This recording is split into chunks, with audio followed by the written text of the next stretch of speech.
So even United could beat them. Yeah, well, I'm surprised. I've just come back from United. I went up there because obviously my son's Man United. Oh yeah. So I went up there to watch Man United Fulham. Oh, did you? Yeah. Both shit in the first half. Yeah, that's what I thought. United better in the second half and the first half of extra time, and then Fulham better in the second half of extra time. To be honest, I don't think either of them deserve it. I think whoever's got either one that went through, whoever got them, I don't think it's going to struggle. Who did they get? Fulham, Who did Fulham get? Palace. Oh, it's Fulham Palace. It's Fulham Palace, yeah. Oh, well then I'll be cheering on Fulham. So, come on. Come on, Fulham. Come on. Yeah. Anyway, cheers. It's been a few weeks. We've had a bit of a break. Bit of a break. Bit of an enforced break. And then, well, as we're talking FA Cup, as we've turned on, so we might as well carry on. We might as well. Might as well, mate. Ipswich. No? Forest. That's it. I wanted Ipswich to win. Yeah. But then I watched the highlights of that game, and to be honest, I ain't fucking worried about Forest either if they play like that. No. They're not. They're definitely not looking anywhere near the Forest team that sort of stalled in the league at the start, are they? To be fair. No, definitely and they're not. starting to fall away a bit in the league. They're not quite putting in the consistent performances. I think. And we're coming good at the time. I think as far as this FA Cup goes, I don't fear anyone. No. I don't fear Man City at the moment, although they can be dangerous. I don't fear Forest, although they can be dangerous. I certainly don't give two shits about Palace or Fulham. I mean, I'd like if we're going to play City, which you probably are going to have to at some point. Although they're away at Bournemouth, aren't they? They've got Bournemouth away, which is not, they're not what they used to be. So that's not an easy. Out of all of those, I'd rather save them for the final. Out of all of those, I'd be more worried about Bournemouth. Yeah. At the moment. Yeah, they were. I mean that game, the home game against Bournemouth. Yeah. What a game of football! I know, crazy. Oh my God, that was one of the best games I've seen at the Amex. Both sides absolutely on top of their game. The intensity for 90 minutes, well 99 minutes, whatever it is we play now. So what was the last one we did? I think. So you think it was? I think it was after the FA Cup game against Chelsea. Against Chelsea. So since then we've done Chelsea again. But yeah, this is the levels of research that go into the show that we can't even remember the last time we did it. It's been so long. I've done so much. There's so much happened. So hang on a minute. Right, let's work it out. So if it was that. Then we've done Chelsea again. So we've done Chelsea again in the same week. In the same week. Which was glorious. So done Chelsea again. Then oh God. Then what? Then was it? No, it wasn't Bournemouth straight after that, was it? No. I can't get my phone out and check. Get your phone out and check. Oh, let's have a look. Come on. This is how rubbish the Amex has got now. It's alright. We're not live, so we can edit it out later. We can, yeah. I don't do edits. No, I know. Southampton. Southampton. Of course, Smashed Southampton. How did I forget that? I was there. Smashed Southampton. I was there. Absolutely destroyed Southampton. Battered them. But then, unfortunately, that's everyone does. A guy that I keep that on. Let's have a look at that then. A guy that I used to work with was he's a Southampton fan. Was at that game. And was he? He messaged me just before kick-off and he said, "Look to your left." He was 10 yards away from me. He spent most of the game with his head crying. Yeah. So yeah. And then Bournemouth. So then Bournemouth at home, which was a great match. Loved, actually brilliant. A fantastic match. Loved absolutely that. Brilliant. Yeah. And then another FA Cup win. So there's 2 FA Cup matches, basically since in the time that we've done. It's not too shabby, is it? Not too shabby, and we're I reckon we're up for another trip. Are we up for another trip to Wembley? Oh, yeah. I think so. I think so. I think so. I think. I'm that confident. I'm gonna say. I'm not gonna go to the. I don't like the semi-final being at Wembley anyway. No, I liked it when it was on neutral ground because you get to go to a different stadium. 100%. Yeah, much more fun. I'm with you. I get the argument that you can get more people there, etc. But it's like, no, it devalues the prize that you get for getting to the final. So I've never really agreed with it. No, me neither. So that's that. And then, so I'm going to say I'm not going to that one this year, even though I have done. I'm gonna wait till the final. You're gonna skip the semi. Yeah. Well, I mean, obviously, I'm confident we can get to the final. Obviously, we've had two, haven't we? We've had two semi-finals in 5 years. Yep. One very narrowly lost to Man City, but kind of expected it, so it wasn't, Yeah. The United one hurt because we outplayed them. We outplayed them over 90 minutes and extra time. I think it was marginal. I don't know, but I think we were the better side. I thought it was. For two teams fighting to get to the final of the FA Cup, I thought it was pretty lacklustre, to be honest, against Man United. They had a little bit more nous than us, I think, having players that have been there before. But look, I mean, certainly when it came to penalties. I like Xerxes. I don't mind Xerxes at all. He's just scored again, by the way, for anyone that's. No, it's not live, and we're not doing a live. So they're just playing Real Sociedad, and we've just seen that they've scored. So that's and Xerxes scored that. But he ran I was there. I went to watch the FA Cup match at Old Trafford, and they ran their fucking tits off. And Xerxes was the only one standout player. I watched Xerxes on the TV. And I don't think he's all that, but when you see him live, he does not stop. He does not stop. He is running all the time. And then because of that, you kind of have a different outlook on him. And then he's done, 90 minutes plus extra time. He's fucking knackered. He's done more running than anybody else on that pitch, apart from actually the only other. I think the two standout players, probably Xerxes. And then, even though Bruno Fernandes scored, who was the one that scored the first goal at Fulham? For Fulham, can't remember his name.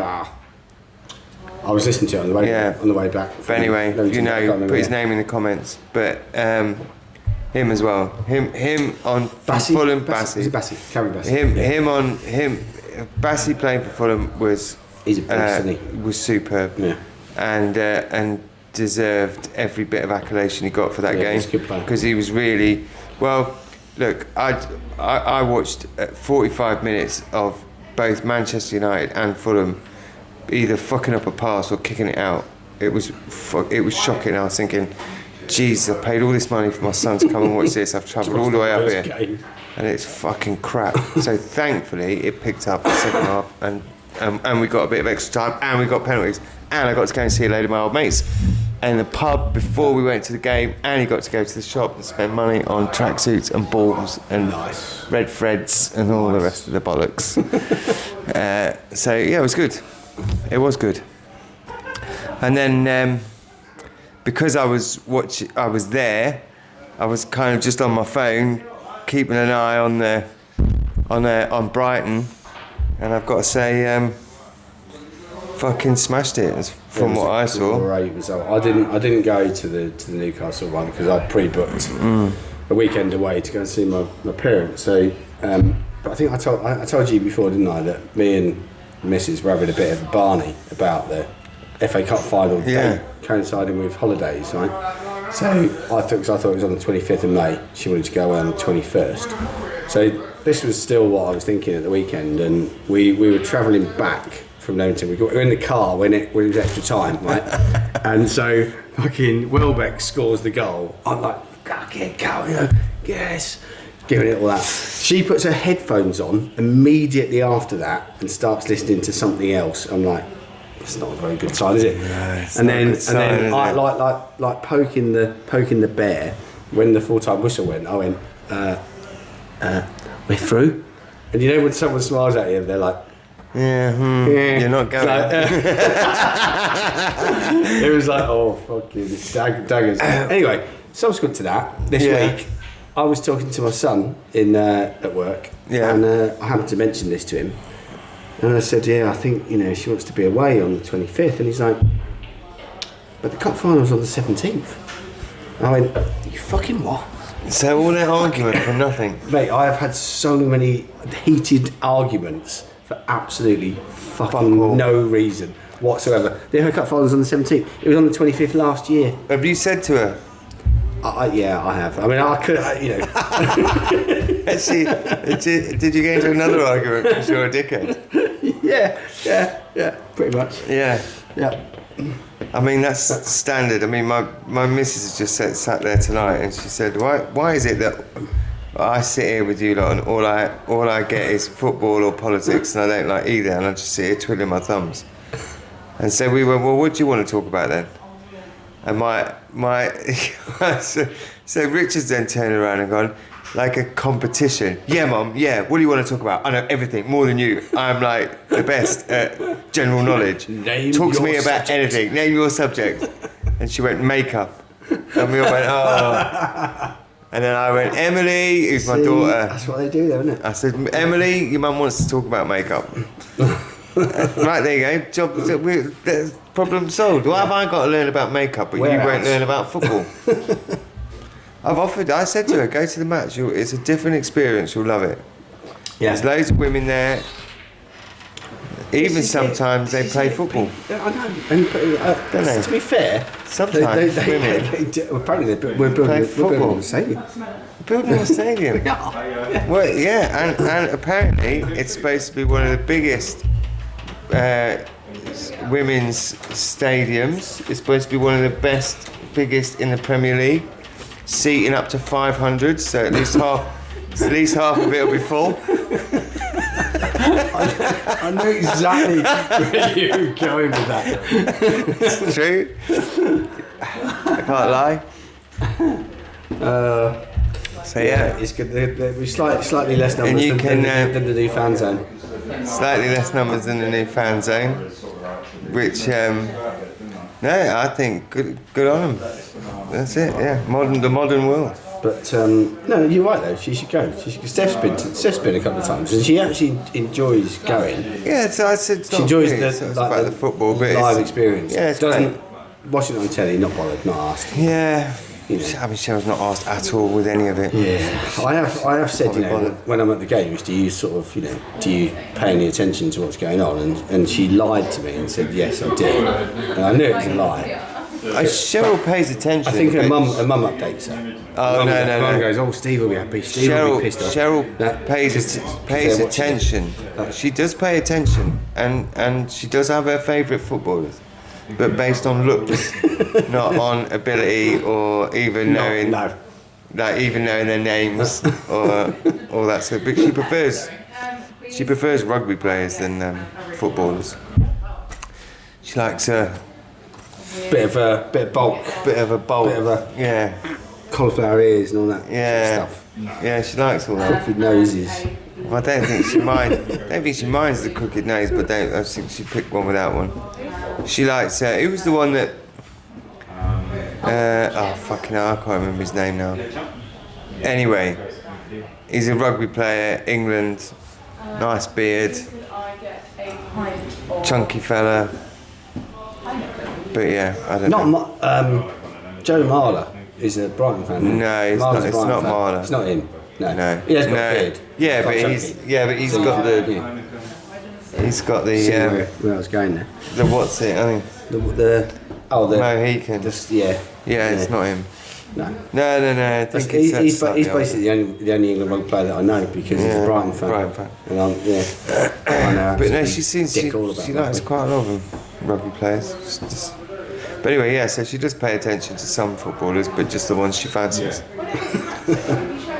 I think Steph just checks the score every now and again to see what mood I'm going to come home in. Basically. I mean, how it works. Yeah, and she said she did watch the FA Cup Brighton, and she did watch the FA Cup Man United. So my two sons got, obviously we weren't there, so she didn't have to, but she did watch it. Nice. And she said it was a bit of a nail biter. She was excited all about it.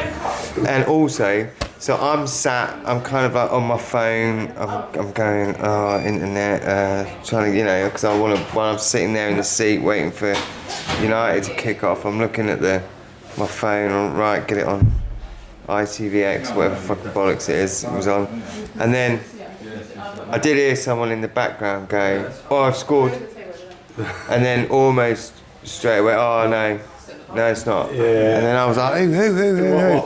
What? Yeah. And it was like Newcastle, and I was like, "What?" And he was like, "No, don't worry about it." I was like, "Oh, okay," because I've been talking to them anyway. They were Plymouth. That was a bit of a... They were Plymouth fans. That was a moment right? when they got tickets to go and see Man City Plymouth. Oh yeah. And then they thought, "Fuck it, let's get tickets for the United game as well." And there was a whole bunch of Plymouth fans behind us. So Nice. and then I've got it on my phone, literally, like I've got the signal back, and it's not buffering, I've got the phone back. Just in time to see Welbeck's run, and then buffer. And then it came back, and Welbeck's running up to the thing, and You're thinking either is... Richard's gone, they've scored, Welbeck scored, and I was like, I fucking just missed it. They literally buffered right, just as he got onto his run, as he started to run through. You couldn't make it up, could you? And then it started buffering yeah. then, and by the time I picked signal back up again, they'd... and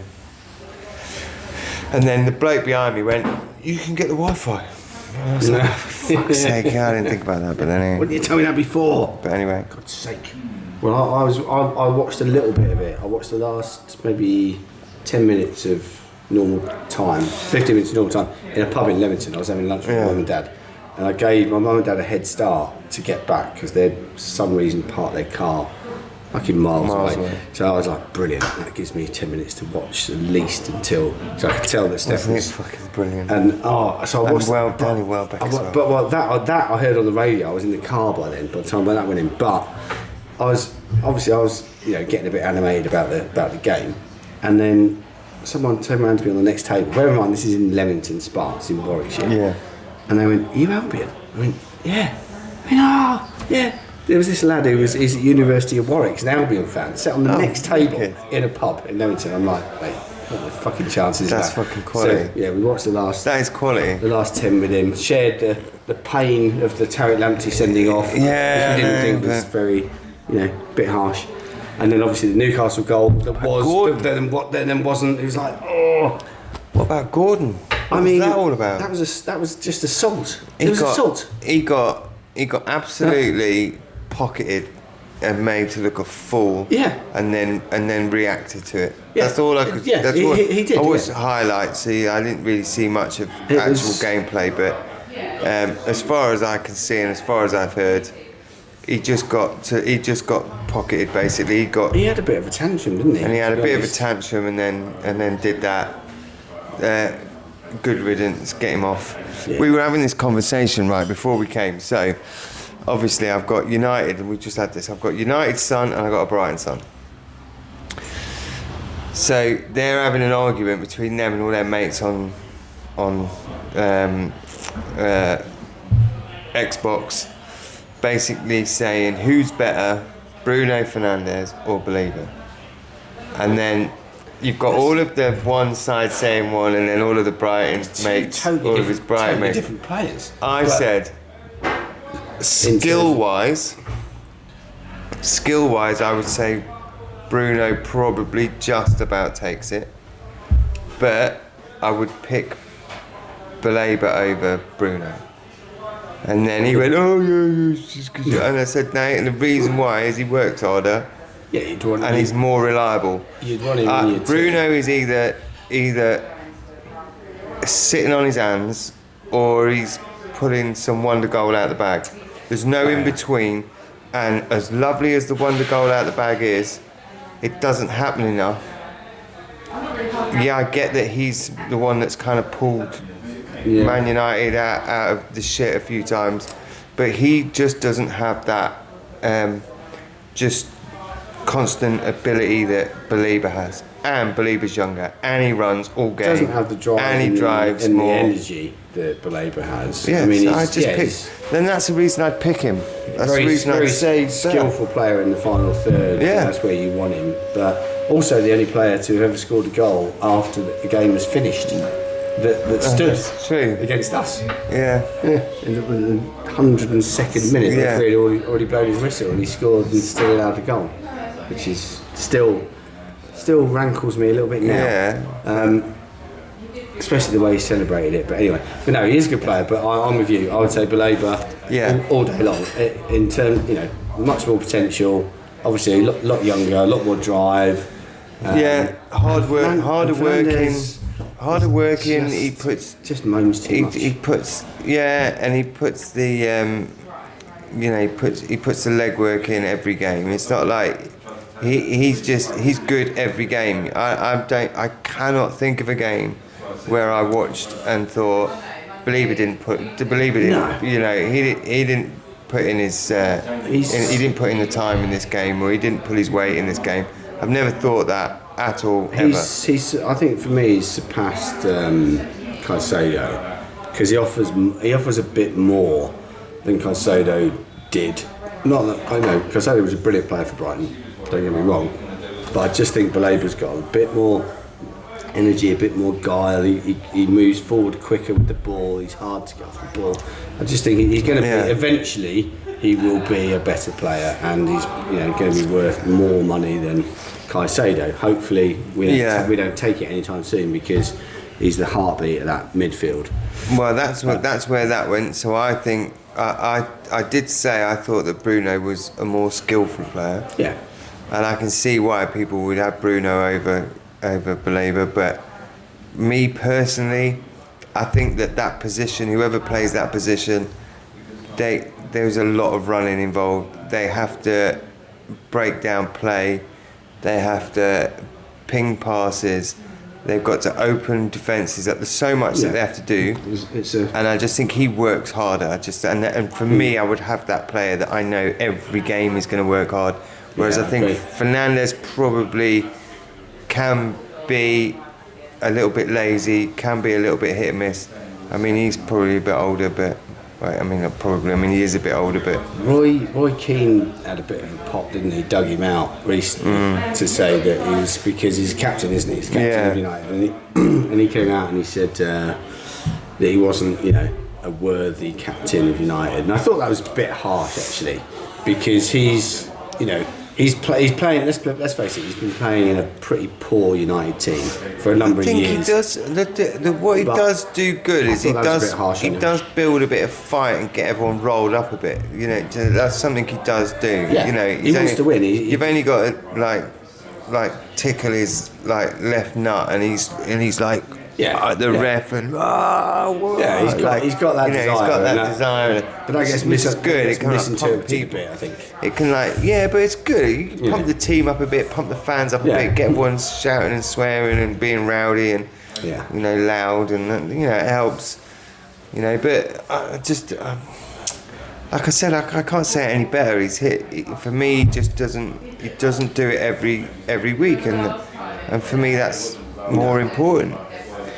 Yeah, consistency is definitely. Exactly. So our midfield. And then he said Xerxes, and then we were. Oh no! Then basically they said. Then they both asked me who I think Brighton's best player is, and who Man United's best player is, and I said Ahmad.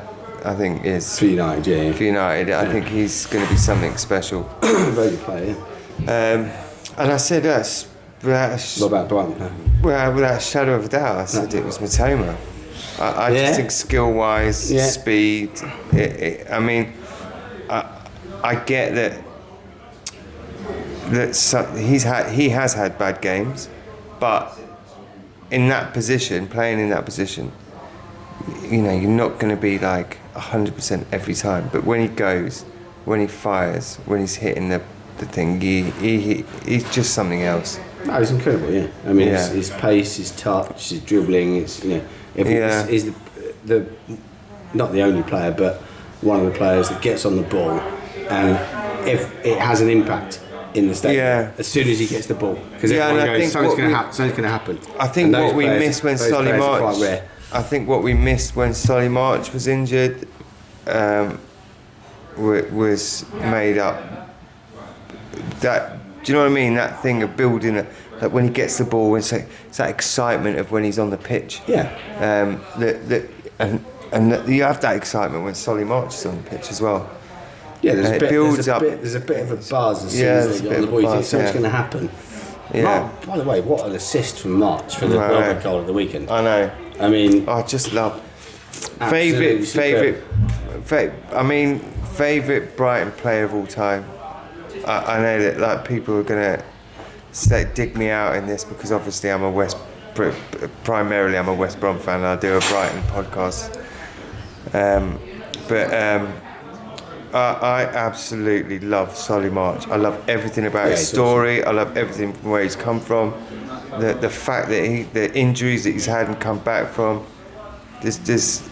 He is by far, I think, the player that I will associate with Brighton and the type of club Brighton is. It just fits. Yeah. Everything about Brighton. I agree. I agree. It's like, and I love it. It's just local lad. Cool. What we got him from Lewis when he was, I'm not sure what age it was, but he's been at the club a long time. His brother Ruben, who I know, goes every game, religiously, home and away. He doesn't want to get any hospitality or anything like that. Yeah. He goes to every game. Yeah, and, I love that. It's a proper humble. Yeah. Proper Brighton story. Humble, down to earth, which is kind of like the Brighton story, like. I just think he's great. But I did pick Matoma. I thought. Matoma's a fair pick, I would say, out of our current crop. Yeah, I just think he's just got magic about him. Yeah. And he went up. I have to say, went up in my estimation when obviously there was big money offered for him in the January window. Loved that about him as well. From Saudi, and you imagine how much money that would be to him. I'm sure they offered to triple his wages, and the guy took no time at all to go, nope, not interested. That's not where I want. That's not the level that I want to be at. Yeah, I want to, and he wants to play at the top level, and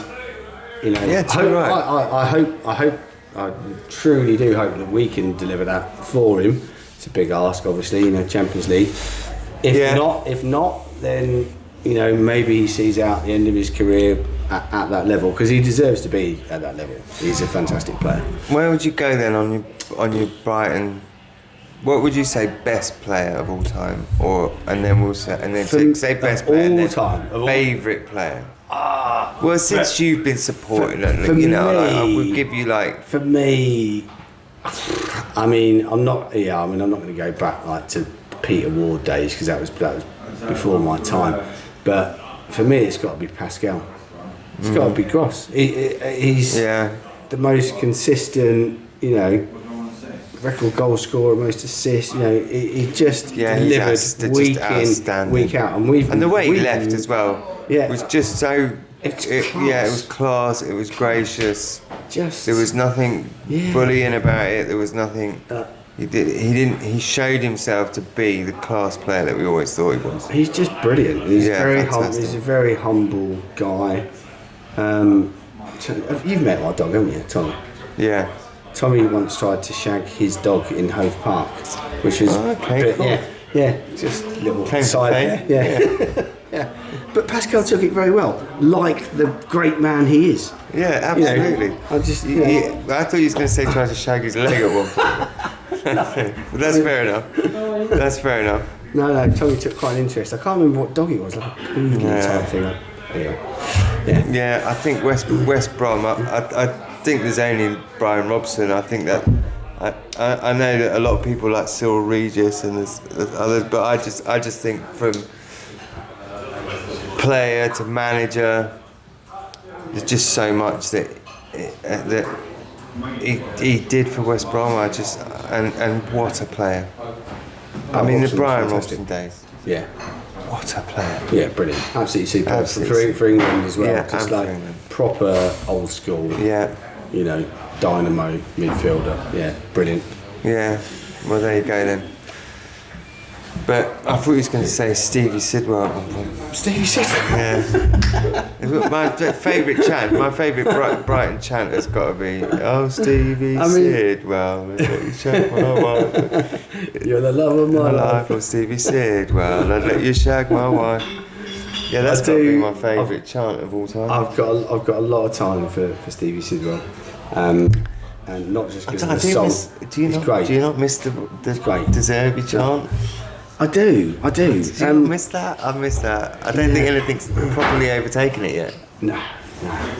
There was the worst fucking song this was at Southampton away, and admittedly this is a player that does need a song, right? Adam Webster.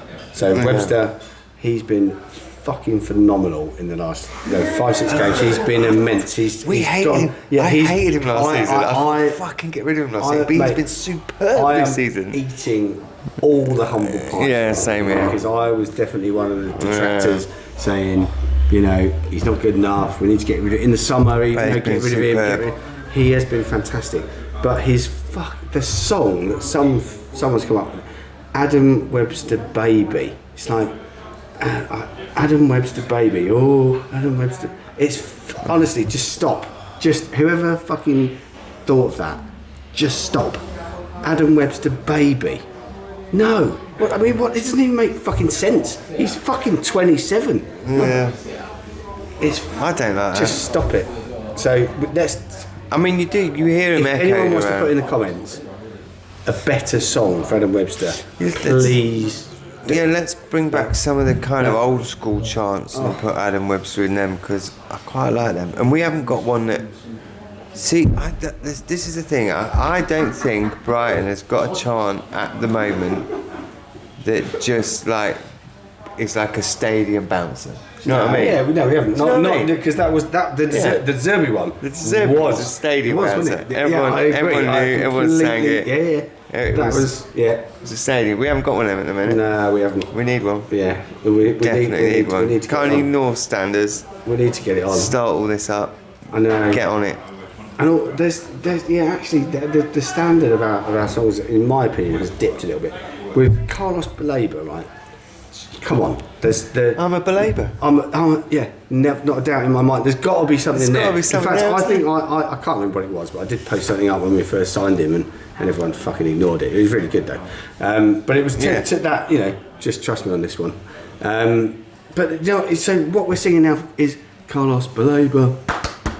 Carlos, what the fuck is that? We're ignoring the best fucking opportunity for a song, and we're just fucking singing his name. What was that program when we were kids that they used to have they dress up as different things, and they used to have to run over assault courses and all that sort of stuff? Oh, do you remember? I do remember. It was a TV program, sort of like an Outdoor Gladiators. Yeah, but they had to dress up in big stupid costumes. Do you remember? And they had to run over. Do you remember that? I do. And that's what they used to do. That is. That's what they used to do. Oh, for fuck's sake, what's that? So what a wasted opportunity. Where's Pat? What a wasted opportunity is that? It's fucking terrible, isn't it? Yeah. Fuck, I can't think what that's called now. Why can't I think what that's called? I was just about to Google it on your glasses case. Yeah. That's why I need glasses. That's why I need glasses. You're a fucking old person that goes to try and change the channel with a glasses case, aren't you?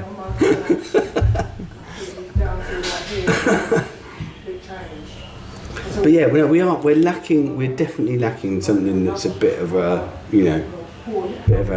anthem that's going to get the place rocking. It's like I can't even fucking ring anyone now, and I cannot get that out of my head. Normally I would ring someone or ask Pat being around. Pat, no. But surely he's going to be here at some point because they're setting up their poker. So in a minute we'll hear his dulcet tones. I think the last time we heard from Pat on the podcast actually was the night of the FA Cup draw, and Pat came in and just went, "Fucking Newcastle away." Yeah, see that. See that, Pat? It's alright, Pat. Don't you worry. Fucking sorted them out. The boys are on it, sorting them out. Fucking magpies. Thieving cunts. Magpies. So anyway, but talking about birds, magpies and seagulls and throttles, what do you think of me playing around? My son said, I want to pick, I've got to get rid of the, because we've got the Brighton logo and the Brighton badge in the middle of our logo, so we've got to take that out because I got some advice, not from, I haven't been approached by Brighton because, well, why would there? There's only 4 people that watch our show. But there's someone did say, I'm disappointed now. If I were you, you only got to do one viral video and it hit numbers and they'll be straight on you about the logo. I'm disappointed. I thought the poor barber had probably phoned you and gone like, yeah, but he did, that's what happened, yeah. So cool. Could we lie about stuff? Yeah, I think we can. Yeah. We're not going to get like sued or anything. We can just say he allegedly phoned you. So, allegedly. Paul Barber contacted me actually through Gel Pedro because he's a close friend of mine.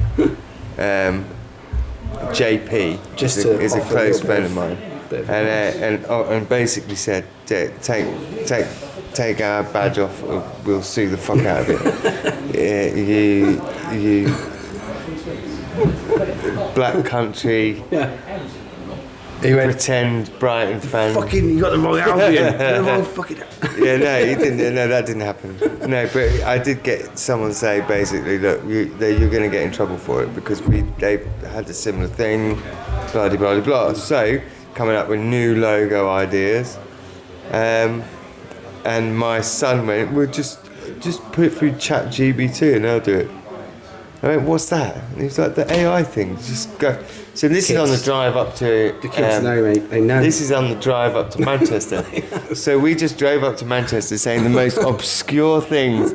Just type in the most obscure things. And I think we got ChatGPT. So we did make an image of a pink ogre riding a donkey on the motorway next to a hippie bus.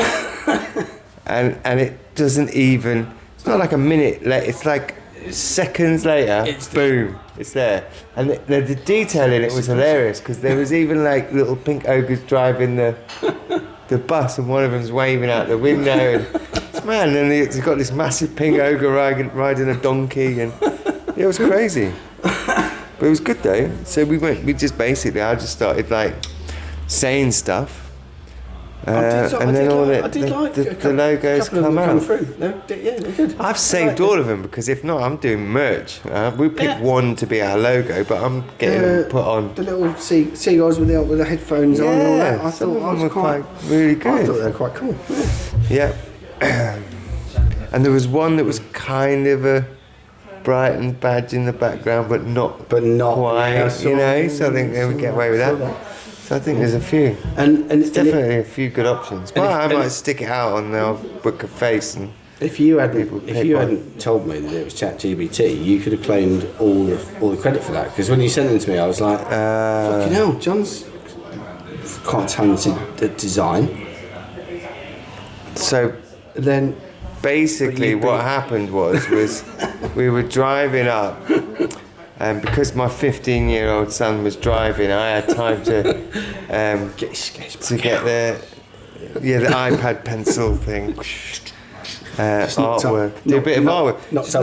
Just knocked it up while we was on the motorway. Do you know what I mean? And all the time while he was on the phone to Gel Pedro and Paul Barber. I mean, fucking multitasking at its finest. Look, there's people in this world that have. Some have got it, some ain't, and I'm just one of those that ain't. I'm just one of those that's got it. I get that wrong tonight. Yeah, it's a shame, really. If I could solve probably the world's problems, if I give a fuck. If only the problem is if only they'd let him into the Oval Office last week. I don't give a fuck, and that's the problem. None of that shit would have happened. Yeah, I'm the Unfortunately, he wasn't wearing a suit. I'm the person that when there's a Britain's Got Talent sob story, I go, oh, for fuck's sake. And there's a kid doing something and everyone goes, oh, it's a child. And I go, well, they're shit. Why are they? Yeah, but you can't tell them. Of course I'm telling them. Why are they all crying? Like, go, well, you know, his nan died and his nan's dying wished it was. And I was like, oh, yeah. I want to see it. Where's the video footage of that? I don't believe that for a second. Yeah. Your nan's dying wish was that you did Britain's Got Talent. Your nan's dying wish was that you played the drums really was it fucking badly. Shut up. And then they get these and then you get these like you get like teenagers and adults doing like dance routines, and very rarely is there one that's like really special. The rest of them are just the same. They're all boring, and they just get a kid. They just get the youngest kid to do a backflip. That's basically it. They all do the kind of same moves, slightly different. Maybe someone and then they do a bit of breakdancing. Yeah, and then they fling a Wimbledon. Whoever the youngest kid is, they just fling them one end to the other, doing a somersault, and everyone goes, yeah. That's boring. That's the best thing I've ever seen. Yeah. And since when? And then Amanda Holden gets really excited. Since when? So we were talking actually. I was talking about this with mates the other day because I was singing along to the radio, and I said because I'm a terrible singer, by the way, but I always make a joke about it and say it's a good job that X Factor still ain't on, because I'd smash it. I'd be like putting everyone to shame. And then one of the blokes went, well, there's still Britain's Got Talent, and I went, problem with me winning Britain's Got Talent is I'm English. I'll never win it. I'm not South Korean. Not a chance. I'm not South Korean, and I'm not singing a Beyonce song really badly, dressed up as a camp version of Gangnam Style. Although I'm sure you could, though. Because they're basically whoever wins now. It's whoever gets through. That's what actually they might be lying. I don't think they were. I've got a theory, right, that North Korea, what's his name? Kim Jong-un. He wanted to do the whole nuclear war thing, right? Yeah. But Trump was like, you're not doing that. So he was like, fuck. Trump seems to decide what happens in the entire world these days. Yeah, sweet. He's the boss, that's why. Fucking nuclear, no. Put it down. Kim Jong, put it down. Winners right. Zelensky? Winners right Zelensky? History. Fucking no. Winners right history. I'm telling you that now.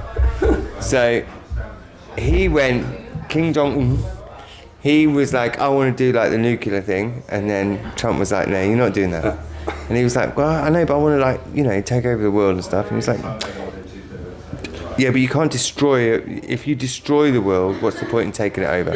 So let's just not do that.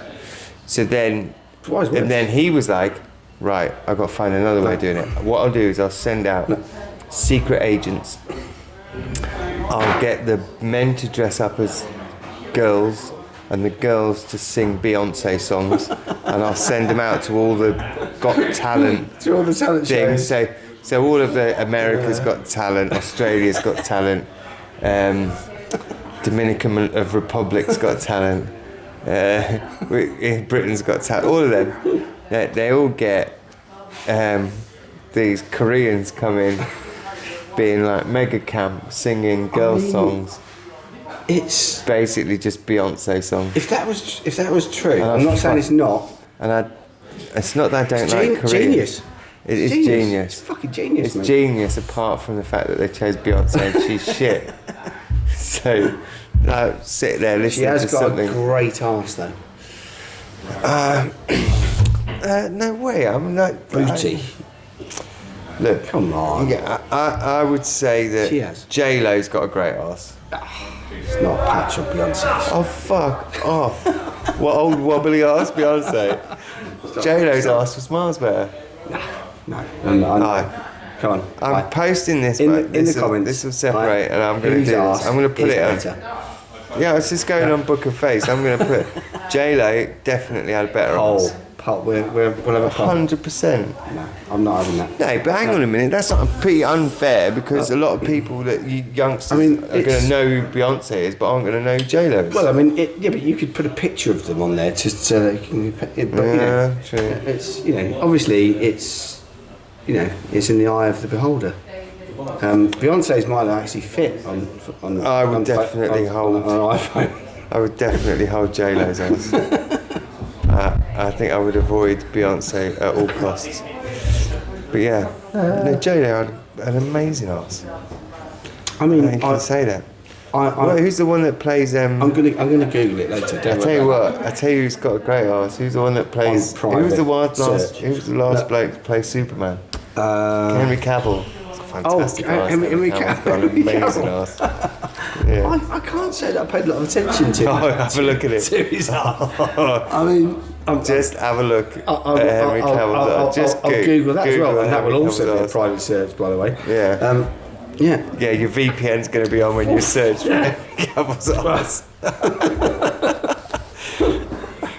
Anyway, are we supposed to be talking about football? We are supposed to be talking. We've gone very, very off piece tonight. Off piece. Do you want to look at this? Yeah, go on then. Yeah, I'll look at this. Let me. They've just got to go over there. You can't shout. Whistle. No, I can't do that. Because their boyfriend's their boyfriend's there to kick your ass. Yeah, exactly. Yeah, thank you. Yeah, right, I'll come back to that. So, yeah, back to football. Are you going Saturday? Fulham? So hang on a minute, because at the moment I'm trying to get the missus is she's having a bit of a hissy fit about football. No. And I'm trying to put her off. Well, she wants to do why are we all going to do football? So I've said, we'll do a weekend, no football. You picked this weekend? No, why didn't you pick the international break? I have. but then she was like, you're saying that, and they're probably playing away, and I'm like, well, no, that's not it. And then I said, stupidly, I'm fine with not going to football. If Kieran wants to go, he can go with one of his mates. I'd rather spend time with you. I know, stupid or what? So I don't know if it's going to be a last minute thing. I've said, we'll drop Kieran off at the match with his mate, and then we'll go off and we'll do something, and then we can pick him up on the way back.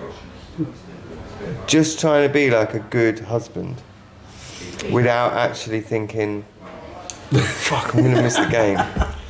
So I didn't do anything for Valentine's Day. Spur of the moment decisions. Well, look, in my defence, she did say she didn't want to do Valentine's Day this year. It was pointless. So, when I said, we're home to Chelsea, are we going to do anything? She said, yeah, exactly. So I said, well, we'll do something Saturday. And she said, no, there's no point. So I was like, okay, great. We don't have to bother then. We did the Saturday thing, but it cost me a lot of money. It cost me nothing. Valentine's Day cost me $0. I didn't pay a penny. I didn't spend a penny on Valentine's Day. But it's cost me. This will be the second game. You're paying your penance now. Yeah, no. I sent Kieran with his mate the last game against Bournemouth. Of course. Oh, couldn't go. Because in Cheryl's defence, she does work on a Tuesday night, and that's it was a bad. Tuesday and Friday, and the Friday I'd gone. So I did have to miss that one, but then they were really close together, weren't they? I did the thing that a husband does that says, well, I'd rather spend time with you, and then she goes, no, don't be silly, you go to the game. But she didn't say that.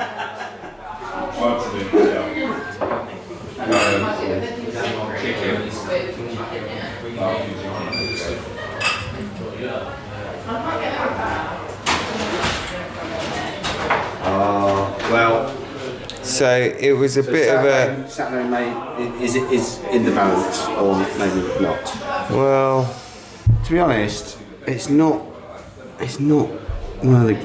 although we're obviously playing really, really well. There's massive optimism. We've got lots of players coming back. I fucking love football. Well, I know. Fulham is a game. I do watch a lot of pointless games that I really don't need to be watching. But me and Kieran will be watching games that like Villa and Newcastle.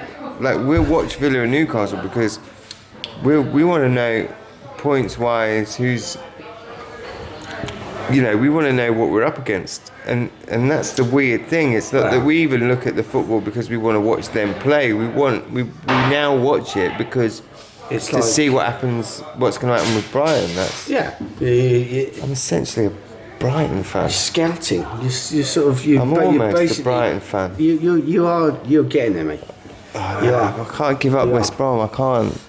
It's the thing is that I do love Brighton, and I love. I've been here. I haven't just turned up and I'm like, I'm a Brighton fan. Like I've been living here. I've lived in Brighton, I've lived just outside of Brighton. I've been down here for nearly 20, maybe even 21 years. I've been here a long time. 20 years I've been down here now. No, Kieran's 18, 19. Been with Cheryl 19 years. So I think I've been here nearly 20 years now. Yeah. So it's not like I've just jumped ship and I'm a Brighton fan. Yeah, exactly. I've been following and my kids are born in Brighton. Yeah. Well, I've got 3 of them. They're all born in Brighton. My missus is from Brighton. All their family's from Brighton. I've always had that thing of, following them. That's the big thing, isn't it? And it's when the kids do it as well. Yeah. The tester. The tester is when you're is if you're in the same division. I mean, I'm the same thing. I've been up and down in Brighton for 20 odd years, 3 years. But I was born in Essex and grew up. My dad brought me up a Spurs fan. I know. Right. And I started taking Joe, obviously my son, if you met, when he was about 8 or 9, and I took him to his first game. I took him to the Withdean, and we played Warsaw. I think it was about 2006, and we lost 2. I was going to say 2-0. I think it was 2-0. They got 2 players sent off. They went down to 9, and they still beat us 2-0. Right? And it was from what I remember, it was a baking hot day. At half time, he was begging me to go home because he was too hot and it was shit. And sounds about right. I managed to bribe him to stay by getting him an ice cream, basically. And after that, I thought, I'm not sure this is going to work, But he wanted to carry on going, and he kept going, and so we kept going, and so we went all through from League One through to the Championship. And you just sort of fall in love with the football club. And at the same time, for me, I was kind of almost having the opposite with Spurs, falling out of love with the club. I just wasn't feeling anything from them. Whereas Brighton seemed to be, they wanted me to be there. I felt part of the community. I felt part of it in a way that I never did with Spurs. Well, I mean, I wouldn't say I'm a plastic Brighton fan. No, I wouldn't. Not at all. I don't know if I'm even going to look. I love the club. There's so much about the club that I love. I love the fact that my son supports it, and I could be there with him, going to watch Premier League football, and I cheer and I sing and I do, and I properly get involved. The crunch is going to be if West Brom come up next season. That's the thing. Where am I going to be sitting? Probably in the away end. That's the thing. I can't help it. Look, I haven't been to see a West Brom match in fucking years, but my dad, my brother, my granddad. All my dad's family were all West Brom, and all my mum's family were all Wolves. So it was a constant Christmas was fun, battle. Wasn't it? Yeah, there was a constant battle. Not like needling. Do you know what I mean? It was all like right from when I was a kid. In fact, my mum died of cancer, and one of the last photos I got of her was she came to stay around ours and she'd forgotten her dressing gown. So I gave her, knowing that she wouldn't check, I gave her my West Brom dressing gown. Of course you did. And then I got my phone out to take a picture of her in the kitchen to send to my nan and granddad of her in a West Brom thing, and she had a knife in her hand, and she lurched forward, threatening me with the knife not to take the picture. So I've got this picture of my mum going with a West Brom, like it's about to stab me. It was hilarious. And it's things like that, like my nan. Yeah. So this is after my mum. So I got that one. So this is the type of family, this is the type of things that we all used to do to each other. Like, and at the worst moments as well. Like my nan had fallen, she'd had a really bad fall when we were around my dad's, like around Christmas. They'd all come over for Christmas. And she misstepped and she fell over. And she really damaged her arm badly. I mean, she's very elderly. They had to have an ambulance there. My granddad is literally like, he's a tough old boiler, my granddad, but like literally in tears, worried about his wife. Is she okay? And we thought it would be the perfect opportunity to make him a cup of tea in a West Brom mug. So while the blue lights outside, and he's crying in there, and the paramedics are saying, he's distracted. Come on, call you around. Yeah, like because they said, look, like this is serious. Like we'll when we've got her safely in the ambulance, we'll call you back round. Because otherwise, you just have where you're in the way. And they're saying to us, like, take him away. So we went and sat him down, and we thought that was the perfect opportunity to make him a cup of tea in a West Brom mug. Hats off, mate. I mean, to be fair, it was. It weren't even like us. Like my dad's a part of this. He was the one that said, "I'll give him the cup, and you've got to take the picture." Because obviously I can't do. But so that's what we were doing, and that's just the sort of shit we used to get up to as a family. It was hilarious. Yeah, definitely. I mean, it's one of those. I think there's a lot with obviously Brighton played. When the Golston was ripped away, had, then the Gillingham years, then with Dean, with obviously his massive limited capacity, he had 6,000-7,000 people could go.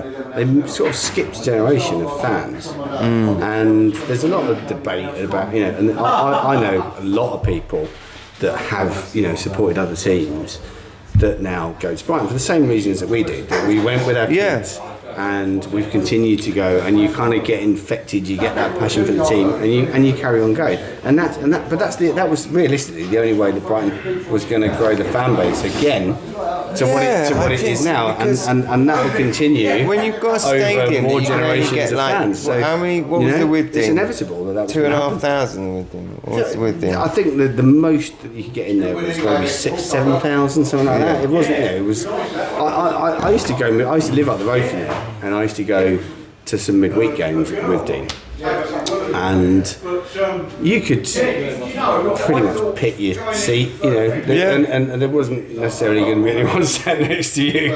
It was obviously not for bigger games, but I'd go to the odd cup game in midweek and be sat next to like Tommy Elphick's dad. Well, I mean, sometimes it's quite funny when you go on like Facebook. We had it with someone, didn't we? That put like plastic support or something like that. Yeah. And you always get that. And then like you're not proper support. Oh, you're not. You, where were you in the chicken run in the North Stand? It's like, mate, I wasn't fucking old enough. Or to be honest. And what does it matter? To be honest, because what do you want out of the world? What does it matter? We support them now. What do you want? Yeah, but I mean, I don't. I'm not. You didn't like jump on the bandwagon when Premier League. Suddenly. No. I started going in League One. Well, in all fairness, I did start going in the Premier League, but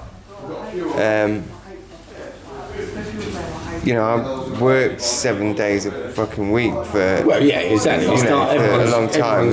worked away, and so your lifestyle's different. But everyone's got a different route, but you watch. It, but I did go to the Wood. I did go to the Wood team. I've seen you at games. I know that you're passionate about the team. I love it. So I fucking love it. That's all that matters to me. Yeah, I love. I've lived all over. I've lived in like Stafford, Wolverhampton, Birmingham. I've lived in Wrexham, fucking Oxford, Hereford. I've been in Watford.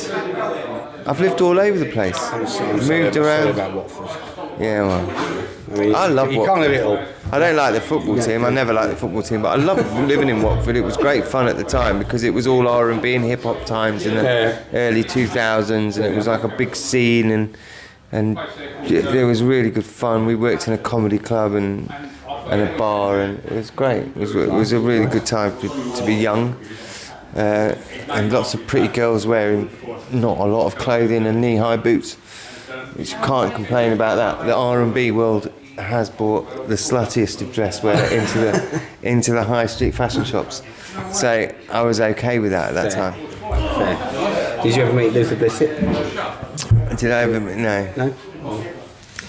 No. But it was good anyway. I enjoyed it. No, I never met Elton John. I never went to the football. I didn't like Watford. No. I didn't like Watford Football Club. But thanks for João Pedro though. Yeah. Thanks for him. But either way, and since I've been in East Sussex, I've had the opportunity to move away lots of times, and I won't go. My missus was like, "Yo, why don't we go? We could set up, the business that we were setting up, and we'd be better here, and we could do that, and we could do that." And I said, I just don't want to. I don't want to leave. Of all the places I've left.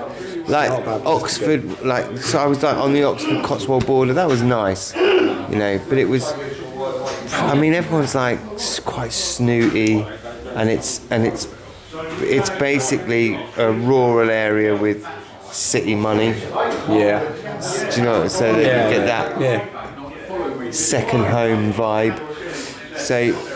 But I absolutely fucking love living in Sussex. So much about it that I love. It's amazing. There's areas where when the sun's shining, you drive over just a hill, or you're on a certain road, and you get a certain view, or a certain, like in the evening when the sun's just going. There's things that you just will not get anywhere else. It's beautiful. It's a lovely little place.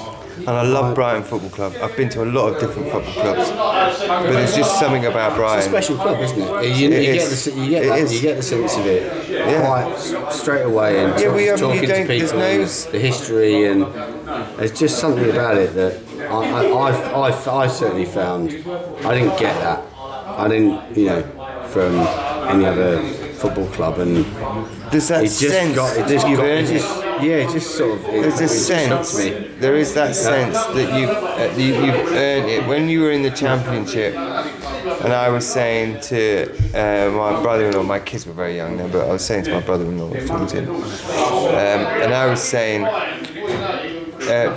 but Brighton shouldn't be in the Championship. They should be in the Premier League because they are a Premier League team. They are a Premier League stadium. The club has fought tooth and nail and worked their way up to get what they've got. Completely. Yeah. And they should not be in the Championship because at the time you were getting a little bit, or we were getting a little bit battered about, and it wasn't.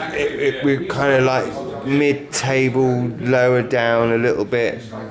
And then, thankfully, we got a good run, and Chrissy Hume, forever thankful. Chris Hume, getting us up there. Yeah, I mean, I'll forgive him for being a Wolves manager, but yeah, he's everyone though, isn't he? Yeah, that's why I'll forgive him. Yeah, can't forgive Craig Dawson because he's a cunt, and Johnson is a cunt as well. Yeah. But yeah, it's just. They say who's the greatest player that's ever played for Man United, and I'll go Oh, Kieran Richardson. And they'll go, what? Kieran Richardson? Yeah, Kieran Richardson. Played for West Brom. Came on loan, played for West Brom, kept us up in the Premier League on the Great Escape when we were lowest points ever at. To be fair, at Christmas, and at only 17 points, and managed to still stay in the Premier League, and the only team to ever do it. So we've got kind of like the Great Escape thing, and he was part of that. And then they'll go, and I'll, well, what about the what about forward? And I'll go, 100% it's got to be. Odemwingie, right? No. There was a player. There is one player that comes to mind. But he did play for Chelsea and played for Man United. And while he was at Chelsea, he was on loan. Quite a lot to forgive. He was on loan to West Brom. Dutch player.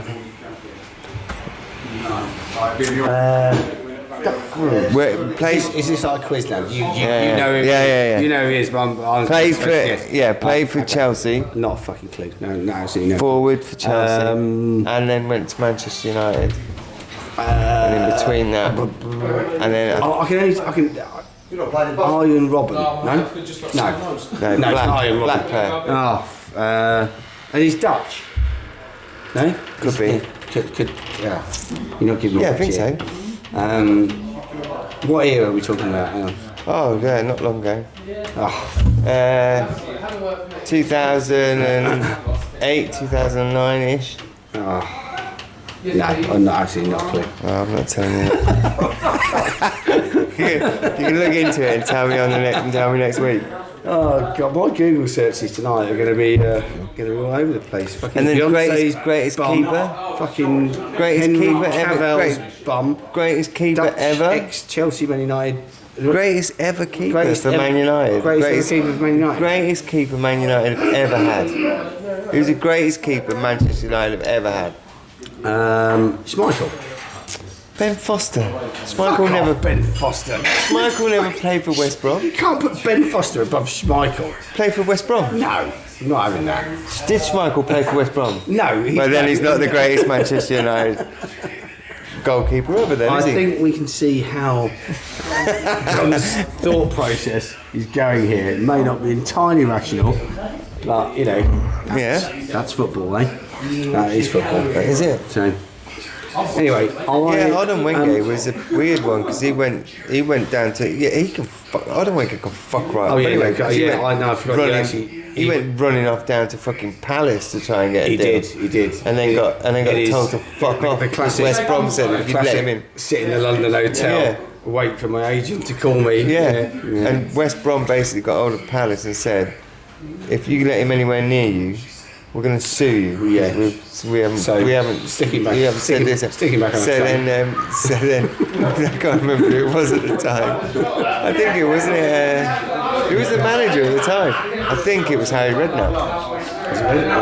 Can't remember, but it might have been someone like that. Yeah. But anyway, they basically said we've got no idea. We haven't invited him down here. And pleaded innocence. Of course, and sent him packing to avoid being. Sent him packing back up to West Brom, who then basically relegated him to the second team, and they put him on the bench. Brilliant. Go fuck yourself. Yeah, no. For what we did for him, for the love that he got from our club to do that. Sorry, but that's a Casado, mate. That's a. Yeah, no, it's not. It's not good. Yeah, that's a. Yeah. It's terrible what he did. Piss right off. Do you want to know what my sources told me this week? Joe, I've been waiting. I've missed out. I've missed out on all proper news. I thought that I was thinking bit of news, watching it. I was watching it on the TV, and I was just thinking, it's just not believable. Do you know what I mean? All this Gaza stuff, and all this shooting, implausible and all this rubbish. People coming over on boats. I just don't believe it until I've seen until I've got knowledge from a good source. I'm just not going to believe it. You need a proper source, mate. You need a proper source. Well, I've seen them. Well, so what I've heard this week is Specsavers never shy of an opportunity to, and they do all their own marketing, by the way. Phone cases that are like phones. yeah. Sorry, is that not hello? Yeah. I know. So Specsavers this week they're going to sign up Alex Neil, the Millwall manager, fair play, and Eddie Howe for their next campaign. Oh right, okay. On the basis that neither of them can fucking see anything. Yeah. Because Alex Neil at the weekend, what was it he said in the interview? He said, the Millwall goalkeepers the goalkeeper challenge. He said he may have mistimed it and caught the lad. Yeah. I think it was what he said in the interview. I think that's it. You judge for yourselves. And Eddie Howe said, well, I didn't really see it, about Anthony Gordon's two-fisted assault on JP's head. Yeah. Did you hear? Just on that, did you hear just before you your source, just before this Morsey bit of the news? I just quickly while you say that, I can only assume that they're talking. Who's the one that says all the stuff about women? Hang on, I'll just Google it on my phone. What's his name that goes on about women commentators? I thought that was you. Yeah, I do, yeah. No, women footballers. No, we kind of care if they commentate on it. I just turn the volume down. What's his name? What's his name? The little stupid women Carragher? No. What? The annoying little one. Danny Murphy? No, he's got his own podcast. He goes on about women. Women shouldn't they shouldn't be commentating. They can't have commentate. Yeah. I'm aiming too high here with my answers, aren't I? I don't played for QPR and all that sort of stuff. Oh, I don't know. No. Go on, I've lost it. Fucking hell, it's another thing I have to Google now. Yeah. Jesus Christ. What's his fucking name? Honestly. So, but yeah, that's also there's more to this as well. So also, what was he? So Liam Roberts, the Millwall keeper. Mm-hmm. He's been offered a role in Fast and Furious 7. Because they were so Fast and Furious. We're on about Fast and Furious 18 now. Okay, again, poor research. They're going to remake Fast and Furious 7. I was so impressed with his kung fu skills that they haven't seen kung fu skills like that since Eric Cantona. Well, I tell you Palace. what, yeah. Which that Palace board deserved everything they got. As far as I'm concerned, they deserved everything they got. Yeah, 100%. So what is this? What is this? Where'd you get this? Where'd you get your information from? My source this week, John, comes from Coleman's. Coleman's tartar sauce. Tartar sauce. Yes. Do you know what? You're watching Coleman's. Do you know what? Yeah, we've done a lot of fucking Coleman sauces. So it's better get on it, you lot. Yeah. Do you know what I was saying to my missus? She was saying, what am I going to do for dinners this week? Now. And do you know what I said, which I haven't said for ages? I'd love a bit of scampi. Scampi. Oh. With a bit of tartar sauce. Oh, this is Friday night dinner. And Scampi a Coleman's and tartar sauce. Coleman's tartar sauce. Oh. Ooh. You can't. Oh, suits you, sir. Yeah. I fucking nearly thought of his name then as well. That's gone again. Oh, for fuck's sake. Oh, I don't know. But anyway, I don't know. I don't even know if it's him because, do you know what? It was Talk Sport were talking about something and they said the name that we won't say on this station. So... That means they're about to get sued, surely. No, that means that he's just a cunt and they won't say his name for... Enough. It's like Whoopi Goldberg won't say Trump's name. It's like Voldemort. Yeah, he should not be named. Yeah, so he should not be named. Yeah, but anyway, so apparently he said, even though we don't know who he is, that it was. He doesn't see the problem with it. He got the ball first, and they're down to the player. No, this is serious. He got the ball. He got the ball first. He doesn't see the problem with it. It's down to the player to protect himself at all times. Okay. He reckons it was a fair tackle. Oh. Now, and this came from this was talked about on TalkSport by the person who cannot be named, and they didn't name him. And because they didn't name him, I can't fucking name her. And I can only. If only TalkSport. There's only one. Then There's we only. Yeah, but there's only know one what his player name that was. people won't. That people are like on. Have got the arse about. Well, I haven't got the arse about him. I don't care. He basically just slags off women in football all the time. I mean, nothing to us. We don't even know your name, mate. No. Yeah. Not a clue. No. Yeah, I can't think of his name. Gone. I saw of it a minute ago, Hang on, he and now got it's the gone ball again. first. Yeah, he said he got the ball first. But it was head height. Do you know what got me? Right, do you know what got me? Is the keeper's run out for the ball, right? Yeah. So, at that He's outside point, his box, surely... I suppose he's outside his box. So he can't. Sure. So he can't. He Can't have punch it. Well, he actually got sent off the season before. He got sent. He doesn't play that many games for Millwall. He's like their reserve keeper. He got sent off the season before for handling the ball outside the box. And as I've heard some people say, well, you know, he didn't want to risk that again. It's like, so he didn't want to risk getting sent off for handling the ball outside the box. So he decided instead to go for the kung fu option. Because that's Fair enough. Yeah. I don't see a problem with it. Got the ball. With it. But so remind me who... It was a Millwall keeper. Liam Roberts. Liam Roberts. Liam Roberts, yeah. So remind me who he kicked. Jean-Philippe Mateta. And who does he play for? He plays for Crystal Palace. Right, so what's the problem? I thought, I'm going to second it. I don't see a problem with that tackle. I thought it was a fair tackle. He got the ball first, and the player should protect himself at all times. Mateta made the most of it. Did you hear the singing? Did you hear the Millwall fans, what song they sung? I did.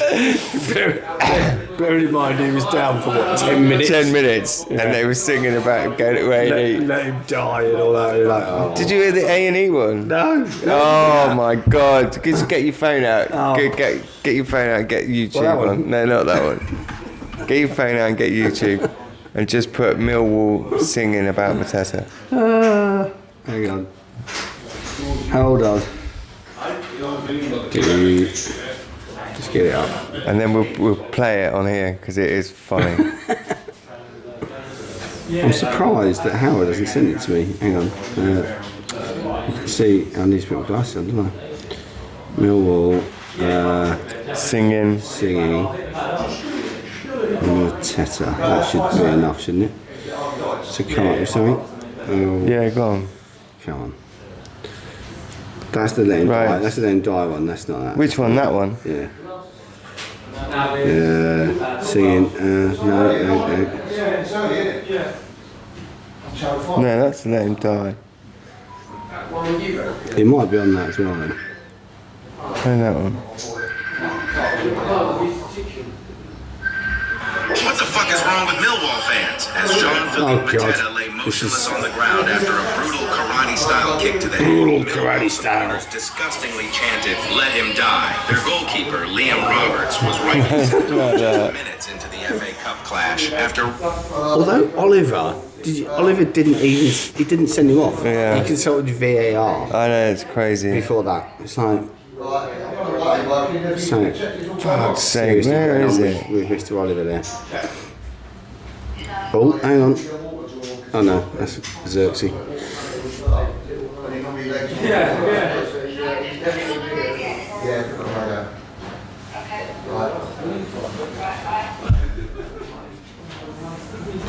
Maybe type in A&E.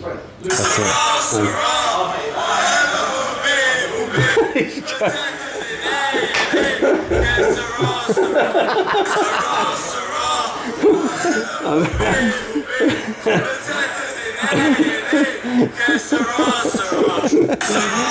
There are. I must.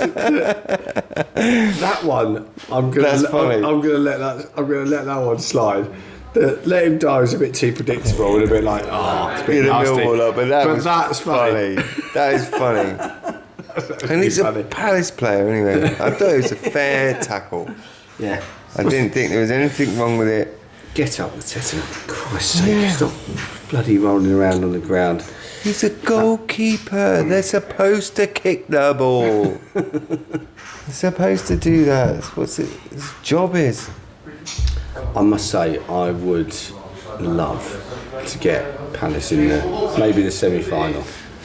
Obviously, that would mean wanting them to win. No. Against Fulham. No. I don't, obviously, never want them to win. No, but fuck that. No, I don't think there's any glory about beating Palace. Palace semi-final would be quite nice. No, I think I enjoy that. The Metropolitan Police wouldn't enjoy it. That would be a nightmare for them.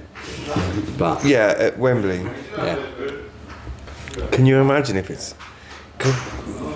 Palace and Brighton are both still in the FA Cup. It could be. And Palace are against Fulham, who have played pretty shit recently. Palace are actually definitely shit in the FA Cup. The form table, Palace are worryingly quite high Would you up there. put money on So, a Palace Brighton final? Would you want that? I'm not even sure I'd want it. I'd play them. I mean, like the semis, glory, I'd be okay. the glory of beating them in a cup. But the glory of beating them in a cup final would be forever in the memories of everybody. I think, but the loss. I think there'd be more glory though in denying them even getting there in the first place. That's why I want to get them in the semis. I don't know. It's a tough one. No, how can you? No, the beating them in the cup final would just be a forever. I mean, yeah, I know what you mean. Forever, fuck you. Like, they could come to us. There'd be chant. That's where you would get chants. There would be songs and chants about that. And even if they beat us at home, the chant would still be about beating them in the FA Cup. Like, it doesn't matter. Whatever you do now, you beat us at any time. I mean, there is the other thing. It will never match that. It could go the other way. Obviously, it is football, but still, you've got to risk the glory of winning. To be honest, out of the games that we've got left, when you look at the fixture list, looking at form, the Palace away game is one that I'm fearing a little bit because they're playing well. They're on good form. They do tend to sneak up in the last bit of the season, don't they? They did last year. Yeah, exactly. And literally overtook us on the last game. On the last game, I know. So that game, I'm kind of, I'm going to go. I always go. I know, fucking hell. And we sat here on the... But I sat here on the podcast. Was you doing the podcast with me back then? When we sat here and we said, like Palace... Like, we've got 2 games left and Palace could overtake us and finish above us, and we were like, fuck Palace. Yeah. And then they fucking won did it. the last game and overtook us. It was embarrassing. Because Brighton were absolutely a better team last year than massively, yeah, but we just had injuries. We had injuries and we had that, didn't have a good end to the season. There was something not right was there with the players knew that the relationship between De Zerbi and Bloom and Barber was, wasn't right. But we need another fucking song. Yeah.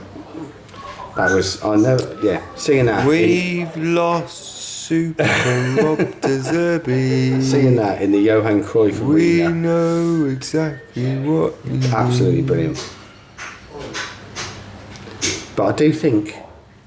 Junkies out of smack. Fergie's playing crap. We got kicked out Europa League. Try that one. We've lost Super. No, I think Fabio deserves a song. I like Fabs. Yeah, I've heard, I did hear something. I can't remember what it was. I had something sung about him at Southampton, but it wasn't very good. It wasn't very inspiring. It certainly wasn't up there with the De Zerbi song. Yeah, we need to do. I do like the. We need to do better. Matoma. but it just goes on for too long. Yeah. It takes too much to get that going, and by the time you've got it going, and it's gone. It's about 50. It takes 15 minutes just to get to that, and then by the time by that you've lost a few people. Yeah. Some people are a little bit out of tune. Yeah. Like, there was one earlier in the season, which is now it was too preemptive, and it was like, show me the way to Barcelona, Bayern Munich, Lazio, Roma, Brighton boys are taking over, Champions League, and it got a bit barracked by some fans because obviously we then plummeted down the table to about 11th, and everyone went, oh fucking maybe we're getting a bit carried away. But now we're only I think 4 we points should. off it. I think we should. I think we get into Europa Proxy League. Oh, I reckon that we win that. Yeah. I mean, West Ham won it, so it can't be that fucking hard to win it, can it? Anyone can win it. Yeah. Yes. Danny Dyer's new film's out next week, isn't it? Danny Dyer's new film? Yeah. I don't know. Powder. It's called Powder. Powder? Funny enough, it's not like Danny Dyer's a caricature or anything like that, but it's about a West Ham. Not what I'm waiting for. It's about a West Ham hooligan who likes a bit of snort. That he hasn't played that part before. No. Do you know what? Who would have thought that Danny Dyer? Do you know what Danny Dyer thing I'm not looking forward to? Powder. Do you know what Danny Dyer thing I am looking forward to? Jeremy Clarkson did The Farm. Bought a farm. Yeah. And decided he was going to do a thing about making the farm work, different ideas and this, that and the other and da-da-da-da.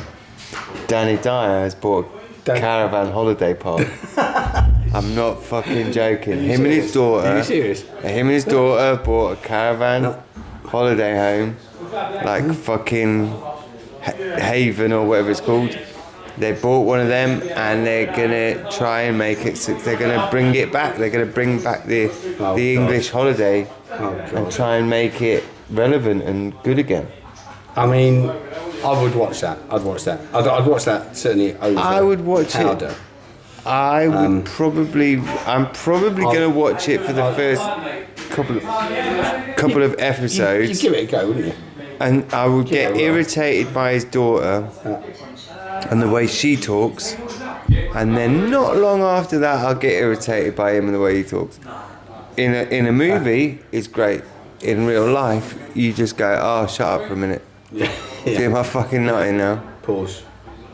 And she, her whiny fucking X on the beach voice. What's the? We walked through the park, and I said, Dad, do you know what we've got to do? We've got to start a caravan park. Yeah, fucking start a fucking caravan park with a monkey fucking. Woo. And a geezer on the dog and bone. We get him on the dog and bone. Fucking geezer. I'm done. I'm out. See you later. Have you heard the Jared Bowen song? You know the Jared Bowen song? What's that, friends? What's that one? Bowen's on fire and he's shagging Danny Dyer. Yeah, I love that. It's my favourite. That was one of my favourite fucking England songs. Because I like the Vardy's on fire, but when they changed it to Bowen's, when the West Ham fans adopted it, and I loved that. I thought it was hilarious. Very good. Very good. Right, I think that's it. Yeah, I think we're done. We're done. Finish our drink, go for a fag. Yeah. Have a bit of tartar sauce. Tartar sauce? Yeah. I tell you what, my missus is literally going, stop bringing stuff back. We haven't got room in the cupboards, John. I've still got all the peri stuff because I dipped my finger in just to try that and it was like hot. And then the hot sauce. That's the mild one. I know it's the mild one. The medium one. Medium. It's the medium. The medium for who? It's not medium for me. I'm from the Midlands. Now, I know there is a, let's say, large community of people that would otherwise cook curries. But I think... Decent bolty. Nice bolty. Yeah. Best bolty. But it's also the home of meat and gravy and vegetables and stuff like that. And unfortunately, I didn't get brought up on lovely, wonderful spices and nice tasting. It's the quiet taste. I just got literally like bowls of like meat, gravy, and potatoes, and then obviously I was the 80s, so everything was like microwavable because that was the fad of the time, and everyone had to have a microwave, and everything was frozen and microwaved, and yeah, so I missed out on that, unfortunately, because I do like the taste of it. I just can't stand the fucking heat. Yeah. And then everything they do, why is it that every time you have a mild curry, why have they got to put fucking coconut in it? I fucking hate coconut. Why can't they put yogurt or something like that? Or just why have they got to put coconut in it? Less spice. I can't. So you get All the the same things flavour. all a bit less spicy. Why is it that everything I like, it's a bit too spicy, but to have it less spicy, they fucking put coconut oil and shit like that in it. Yeah. I hate coconut. Yeah, it's not. I can't stand it. It's not good. It's horrible. No. Yeah, I know. We just said we were going, and then now we're talking about. Anyway, I'm going to take my tartar sauce. Right. Cheers. Chin chin. Cheers. Oh.